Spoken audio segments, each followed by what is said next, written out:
Hello and welcome back to the Shutter Sports Refresh. This is the weekly show that breaks down all of the most important news in sports for you, and I'm your host, Finn Noel. Let's get started. We'll kick off this week's episode with the first race of the 2026 F1 season, the Australian Grand Prix. This race went down on Saturday and it had some skewed results because of new rules in the F1 stating that cars have to be smaller.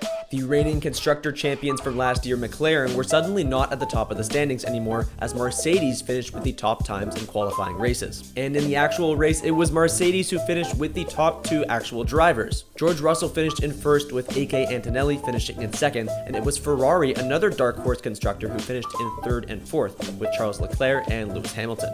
And the reigning drivers champion, McLaren's Lando Norris, finished in just fifth place with last year's second place driving champion Max Verstappen finishing in sixth. So are these new cars a bigger problem than most fans think? We'll have to find out next week as the second race of the season, the Chinese Grand Prix, goes down, so come back to the refresh for the results. We'll move into some NBA news now as the superstar player Jayson Tatum has returned from his year-long Achilles injury. And when I say year-long, that is how long it usually takes a player to recover from such an injury. But Jayson Tatum has defied all odds and returned in less than 300 days. Tatum rejoins his Celtics team, who are currently second in the Eastern Conference standings in the NBA, so we'll see how much of an impact he can make coming back from the injury. Congratulations to him. Let's move into some baseball now, where the World Baseball Classic is on for the first time in a few years, and it's always some fun baseball to watch. In the qualifying rounds, there are 4 groups, and the top 2 teams from each group advance to the playoffs, so let's see how the group standings are going. Now, Pool A is currently tied at the top with both Puerto Rico and Cuba 2-0 in their games. Canada is currently 1-1, and that complicates their run going forward. Moving over to Pool B now, it is Mexico and the US who are 2-0. They crushed Brazil and the UK. Italy joins Mexico and the US around the top with 2 less impressive wins. Then in Pool C, it's the group with Japan and everyone else, as Japan is a stunning 3-0. Korea currently holds the tiebreaker for second place and is currently in position to move on to the quarterfinals. And finally, in Pool D, it is the Dominican Republic, followed by Venezuela in first and second. Make sure to come back next week as we move into the playoffs of the World Baseball Classic.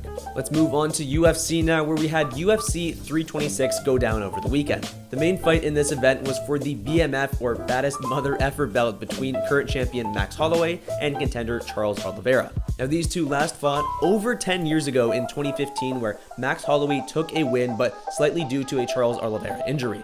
Now, Oliveira must have came into the fight looking for some revenge and wanting to prove that he is the baddest mother effer, as he controlled the ground game and dominated Holloway throughout the fight. He secured 5 takedowns in the fight and is now the new BMF champion, taking home the win. Moving on now to football, as NFL free agency has officially opened up and there have been some major moves. The biggest move so far is the Las Vegas Raiders defensive end Max Crosby being traded to the Baltimore Ravens for a couple first-round picks. The Ravens just missed the playoffs this year, so Crosby will be a huge addition to their team. Then the next big move was the Chicago Bears wide receiver DJ Moore being traded to the Buffalo Bills to team up with one of the best quarterbacks in the league, in Josh Allen. Then another big move was the Kansas City Chiefs trading cornerback Trent McDuffie. McDuffie is headed to the LA Rams for a first-round pick and a third-round pick. Well, the Chiefs lost one star, but they gained another one right back as they signed the reigning Super Bowl MVP Kenneth Walker III. And one last big move is the wide receiver Alec Pierce re-signing to the Indianapolis Colts. He'll be there for 4 more years.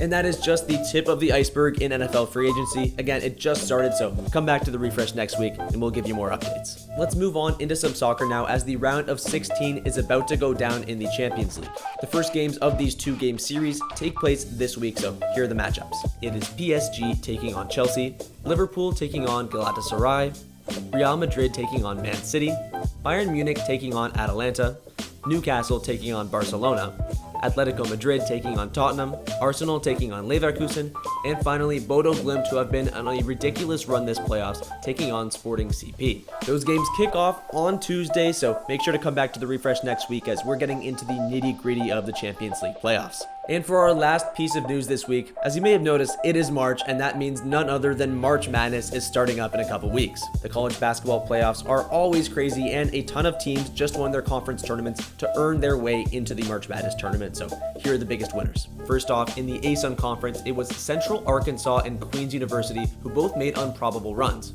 but it was Queens who ended up taking home the win, advancing to the tournament. Then in the Big South Conference, things were much more simple. High Point had been the favorites to win all season and dominated Winthrop to advance to the tournament. Then it was Tennessee State taking down Morehead State to advance to the tournament in the Ohio Valley Conference. And finally, a giant rivalry game between North Dakota University and North Dakota State had a huge game to win the Summit League Conference. And it was the 27-win North Dakota State who ended up taking the victory over North Dakota, so they'll advance to the tournament as well. Congratulations to those teams, and there is still more to come as the conference championships all finish up, and we cannot wait for March Madness. Make sure to come back to the Refresh as we break that down for you. And that will do it for this week's episode of the Shutter Sports Refresh.